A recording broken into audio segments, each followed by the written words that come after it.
muxuu yahay waxa loo yaqaano adeega 5G-ga ama adeeg bixinta khadka wireless-ka ee loola baxay the 5 generation ama facashanaad ee adeeg bixinta khadka internetka ee dunidu hayaanka ugu wada jirto inay gaadho maxaad sidaa wada kala socotaa dagaalka casrigan aynu joogno ee uu dal kasta dunida dhaqaale iyo awood isbiday uu doonayo inuu hormuud kaga noqdo waxaan loo yaqaano adeeg bixinta 5G-ga ama facashanaad haddaba iyadoo ay sharaa'iga ugu waaweyn ee bixiyo khadadka adeega internetka ay mid waliba dagaal ugu jirto siday hormuud uga noqon lahayd ta koobaad ee ku guulaysata ku dhawaaqista inuu adeegan yahay mid diyaar u ah in la isticmaalo ayaa haddana waxaa ka dhalatay dagaal cusub oo qabow oo u dhexeeya dalalka Mareykanka iyo Shiinaha taasi oo ku qotoma ama salka ku haysa casriyada tiknoolajiyad gaar ahaan dhinaca khadka isgaarsiinta ee adeeg bixinta internetka haddaba intaynan u gelin dagaalka dhinaca tiknoolajiyada ee u dhexeeya wadamada Mareykanka iyo Shiinaha aynu daawadayaal isweydiino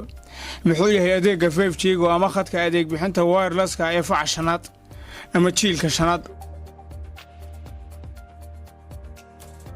5G ama jiilka shanaad ee adeeg bixinta internetka mobilada waa kan ugu casrisan ee dunidu hayaanka ugu jirto waa adeeg ka xawaare dheereeya kan imika ee dunidu isticmaasho ee loo yaqaano 4G-ga in ka badan 10 jeer waxaana kugu qaadan doontaa in muuqaalka 2 saacadood iyo dheeraadka aad kula soo degto wax ka yar 7 minute iyo 6 sekin faa'iidooyinka ku jira ma aha oo kaliya inaad si fudud ula soo degto ama aad baraha bulshada ku gelisid muuqaalka aad doonaysid iyana waxaa jirta faa'iidooyin kale oo ay ka mid yihiin dhinacyada kala duwan ee nolosha aadamaha kuwaasi oo ay u fududaan doonaan adeegyo badan oo xagga maareynta nolosha waxaana ka mid ah in lagu guulaystay samaynta aalado si fudud isu wada oo u sahlaya adeega khadka internetka ee jiilka shanaad ama 5G-gu kuwaas oo laga maamuli doono goobo mucaayana sida ka dhacday dalka Shiinaha oo ku guulaystay samaynta waxa loo yaqaano gawaadhida iswada kuwaas oo ku rakiban yahay adeega khadka internetka ee facashanaad isla markaana sahlaya in si fudud loo borograamiyo looguna ajasmigareeyo inuu isagu ismaamulo tijaabadanina waxaa lagu guulaystay bartamihii bishii March ee sanadkii 2018 sidoo kale waxay dawladda Shiinuhu ku guulaysatay 100 bas oo kamid ah kuwa dadka u adeega kuwaas oo tijaabo ah loogu xidhay adeegani iyagoo systemka maamulka ee gaadiidkanina uu ku shaqeynayo adeega 5G sanadkan ugu dambeeyay waxay dawladda Shiinuhu ku soo bandhigtay caasimadda dalkaasi ee Beijing gaadhigii ugu casrisanaa ee uu ku rakiban yahay khadka isgaarsiinta internetka ee 5G kaasoo lagu tijaabiyay magaalada dhexdeeda masaafo ku dhow 2 kiiloomitir iyo badh isagoo iswada arintani cajabta badan ayaa ah in aanu gaadhigani iskii soconayn balse lagu borograamiyay inuu ka istaago dadka ka gudbaya wadada ka feejignaanta khaladaadka iyo ku shaqaynta calaamadaha wadooyinka la socodka dhammaan dhaqdhaqaaqyada iyo dareemada ka socda halka uu marayo sida xaaladaha jawiga isbedelaya iyo gaadiidka kale ee wadada wada marayaan waxaa soo dhanna waxaa fududeeyay shirkadda ugu horeysa xagga khadka internetka ayaaladaha elektarooniga ee magaceeda loo yaqaano Huawei faa'iidooyinka kale ee uu leeyahay adeegani ayaa waxaa ka mid ah fududeynta adeeg bixinta dhinaca caafimaadka kaasi oo dhakhaatiirtu u sahli doona inay si fudud ugu talo bixin doonaan adeeg bixinta caafimaadka iyagoo sidoo kalena samayn doona qaliino caafimaad oo si fudud loogu guulaysan karo kuwaasi oo sahli doonaan aaladaha robotka ee u shaqeeya sida dhakhaatiirta oo kale iyo adeegani 5G-gu adeegani khadka internetka ayaa wax walba lagaga bogan karaa daqiiqado gudahood sidoo kale meesha waxaa ka bixi doona safafkii dhaadheeraa ee ay dadku geli jireen iyadoo qof waliba isagoo gurigiisa joogo ama xafiiskiisa jooga uu heli doono talo bixinta caafimaad iyo xataa qaliimadaba inta xiisaha gaarka lehina waxa ay tahay markii ay dhawaan dhacday in dhakhtar Shiinaysi uu qaliin dhinaca maskaxda ah ka sameeyay masaafo ay isu jiraan isaga iyo qofka beeshinka ee la qalayay masaafadaas oo lagu qiyaasay 3000 oo kiiloomitir waxaanu dhakhtarkan isticmaalay rumuudo yaaladaha kale ee iswada ee loo yaqaano robotiska ee uu shaqeeya sida aadamaha waxa kale oo isticmaalay screen TV oo ka daawanayay qofka uu qaliinka ku sameeyay isagoo halka ka maamulaya kana hagayay waxaana fududeysay khadka isgaarsiinta noocaasi ah ee sida live-ka loogu shaqeynayay shirkadda Huawei ee dalka Shiinaha oo leh qorshaha abuurnimaadka cajabta badan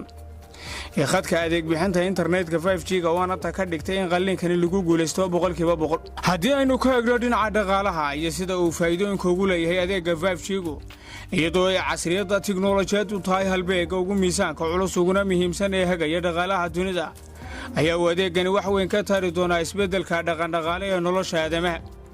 waxa uu qayb weyn ka qaadan doonaa adeegga khadka internetka 5G oo wax soo saarka warshadaha iyo sanaacadaha kala duwan ee dunida waxaanu fududayn doonaa shaqooyin muhiimka ah ee warshadaha adduunka walow ay meesha ka bixi doonaan malaayiin shaqo oo ay aadamuhu qaban jireen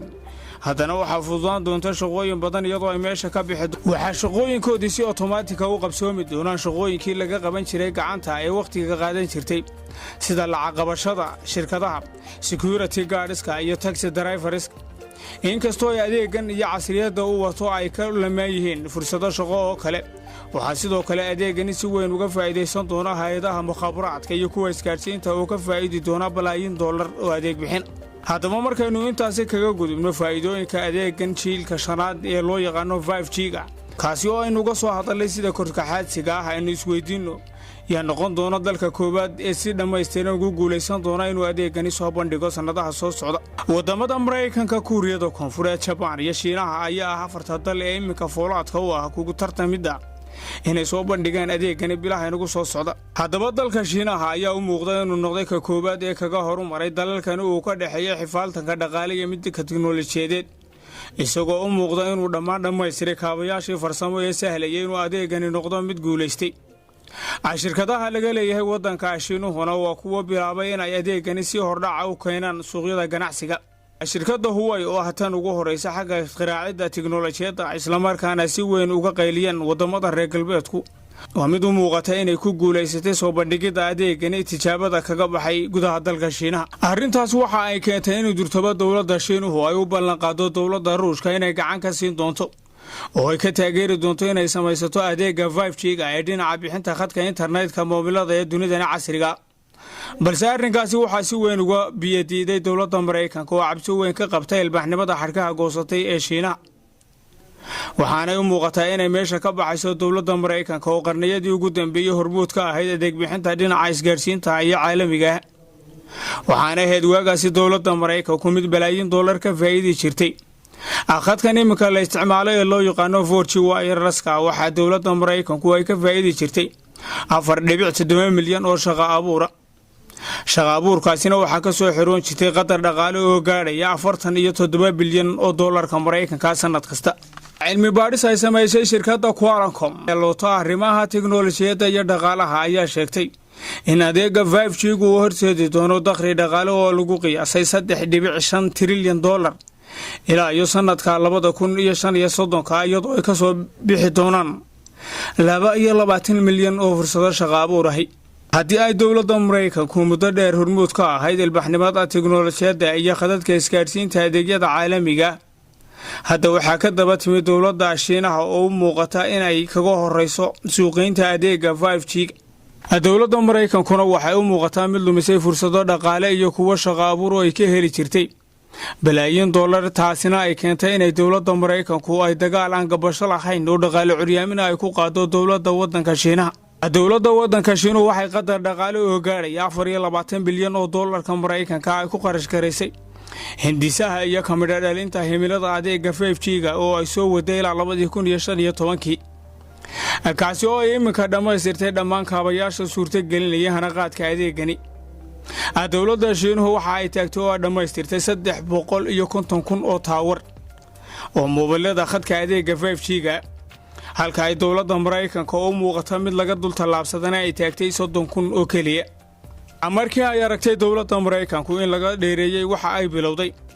dhaqaale curyaamin caalami ah oo ka dhan shirkadaha adeeg bixinta isgaarsiinta iyo khadadka internetka gaar ahaan shirkadda Huawei oo ah mashiinka ilbaxnimada tiknoolajiyadda waddanka Shiinaha taasi oo ay shirkadaha adeeg bixinta baraha bulshada ee Google iyo Qualcomm ay ku eedeynayaan inay basaastay xogaha shirkadahaasi kuwaasi oo iyana cunaqabateyn caalami ah saaray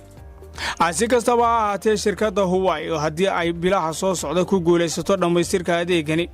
waxay noqon doontaa wixii horeba quba iyadoo hoggaanka u qaban doonta dunidana casriga ah ee adeeg bixinta khadka internetka dawladda Shiinaha oo shirkadani u samaysatay inay kula dagaalanto wadamada reer galbeedkuna